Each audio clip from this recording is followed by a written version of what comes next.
여러분, 만약 오늘 당장 동네 마트와 편의점이 모두 문을 닫는다면 어떻게 하시겠습니까? 국가가 주는 배급만으로 가족의 생계를 꾸려야 한다면요. 상상만 해도 끔찍한 이 상황이 실제 벌어졌던 곳이 있습니다. 바로 우리 북쪽의 이웃, 북한입니다. 그런데 말이죠. 이 꽉 막힌 통제 속에서도 없는 것 빼고 다 있다는 기적의 공간이 생겨났습니다. 북한 사람들의 생명줄이자 최근에는 북한판 다이소라고 불리는 이곳, 바로 장마당입니다.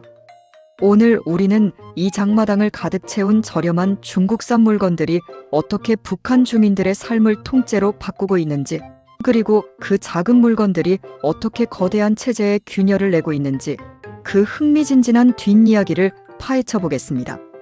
오늘은 여러분의 상식을 뒤집어 놓을 북한 장마당의 충격적인 실체를 알려드릴게요. 본론 하나, 장마당의 탄생, 죽음의 문턱에서 핀 꽃. 이야기는 1990년대로 거슬러 올라갑니다. 북한 역사상 가장 끔찍했던 시기, 이른바 고난의 행군 때였죠. 국가의 배급 시스템이 완전히 멈췄습니다. 사람들은 굶어 죽지 않기 위해 산으로 들러 나갔고 집안에 있던 낡은 옷가지나 가구들을 들고 나와 음식과 바꾸기 시작했습니다. 이것이 장마당의 시작입니다. 비유하자면 장마당은 생존을 위해 자생적으로 도단한 잡초와 같습니다. 밟아도 죽지 않고 결국 콘크리트 틈새를 뚫고 올라온 것이죠.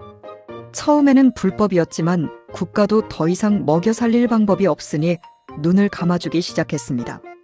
현재 북한 전역에는 공식적인 장마당만 500개가 넘고 비공식적인 골목시장까지 합치면 수천 개에 달한다고 합니다. 이제 장마당은 단순한 시장이 아니라 북한 경제를 돌리는 심장이 된 겁니다. 본론 둘, 북한판 다이소, 중국산 물건의 습격. 장마당에 가면 가장 먼저 눈에 띄는 것이 무엇일까요? 바로 끝도 없이 쌓여있는 중국산 물건들입니다. 화려한 색상의 중국산 플라스틱 대야, 짝퉁 브랜드 옷, 가전제품. 북한 사람들에게 중국산 물건은 그야말로 다이소 같은 존재입니다. 가격은 저렴한데 종류는 엄청나게 다양하거든요. 가장 인기 있는 품목은 단연 공산품입니다. 북한산 제품들은 디자인도 투박하고 질도 떨어지지만 중국산은 다릅니다.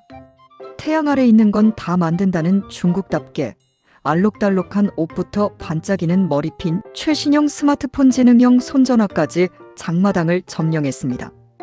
특히 흥미로운 건 가짜 브랜드 열풍입니다.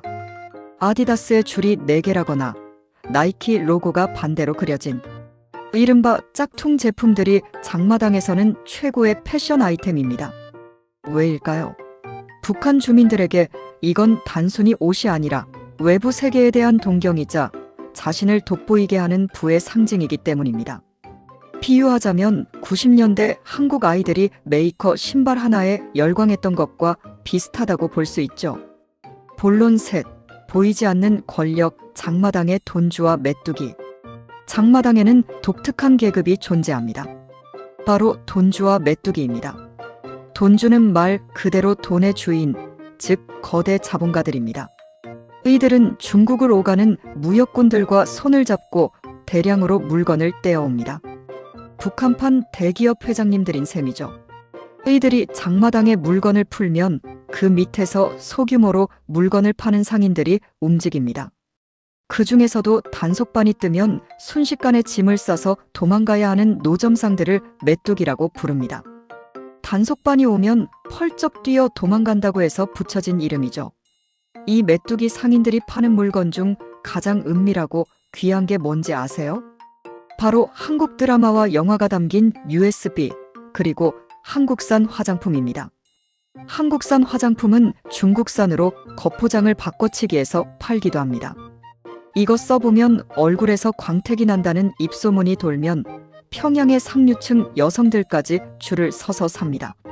중국산이 실용성을 책임진다면 한국산은 로망을 채워주는 럭셔리 아이템인 셈입니다. 본론 넷, 물건이 바꾸는 생각, 자본주의의 맛. 중국산 물건들이 북한에 들어오면서 단순히 물질적인 풍요만 가져온 게 아닙니다. 사람들의 생각을 바꾸기 시작했습니다. 과거에는 국가가 하라는 대로만 하면 밥을 먹여준다고 믿었지만 이제 주민들은 깨달았습니다. 국가는 나를 먹여 살려주지 않지만 장마당은 나를 살린다는 사실을요. 비유하자면 장마당은 북한 주민들에게 경제적 사춘기를 가져왔습니다. 부모님의 말씀보다 내가 번 돈이 더 중요해진 것이죠. 중국산 라디오를 몰래 개조해 해외 방송을 듣고 중국산 USB로 외부 세상을 접한 MZ세대들은 국가의 선전 문구보다 시장의 물가 변동에 더 민감하게 반응합니다. 이제 북한에서 장마당을 없애는 건 불가능에 가깝습니다. 이미 수백만 명의 생계가 이곳에 달려 있고 여기서 유통되는 중국산 물건들이 북한의 실핏줄처럼 구석구석 퍼져 있기 때문입니다. 김정은 위원장이 아무리 통제를 강화하려 해도 한번 자본주의의 맛을 본 대중의 욕망을 잠재우기는 어렵습니다. 오늘 우리는 북한의 거대한 변화가 시작되는 곳 장마당과 그곳을 채운 중국산 물건들에 대해 알아봤습니다. 누군가에게는 그저 저렴하고 조잡한 물건일지 모르지만 북한 주민들에게 장마당의 중국산 물건은 생존의 희망이자 바깥 세상으로 연결되는 통로였습니다. 요약하자면 이렇습니다. 고난의 행군 이후 배급제가 무너지며 자생적 시장인 장마당이 탄생했다. 중국산 공산품은 저렴한 가격과 다양한 종류로 북한판 다이소 역할을 하며 주민들의 필수품이 되었다. 이러한 시장 경제의 확산은 북한 주민들의 의식을 변화시키고 체제를 아래에서부터 뒤흔들고 있다. 과연 이 장마당의 에너지가 미래의 북한을 어떤 모습으로 탈바꿈시킬까요? 여러분의 생각은 어떠신가요? 댓글로 자유롭게 의견 남겨주세요. 오늘 영상이 흥미롭고 유익했다면 구독과 좋아요, 알림 설정까지 꼭 부탁드립니다. 저는 다음에도 여러분의 상식을 넓혀줄 더 재미있는 지식 이야기로 돌아오겠습니다. 시청해주셔서 감사합니다.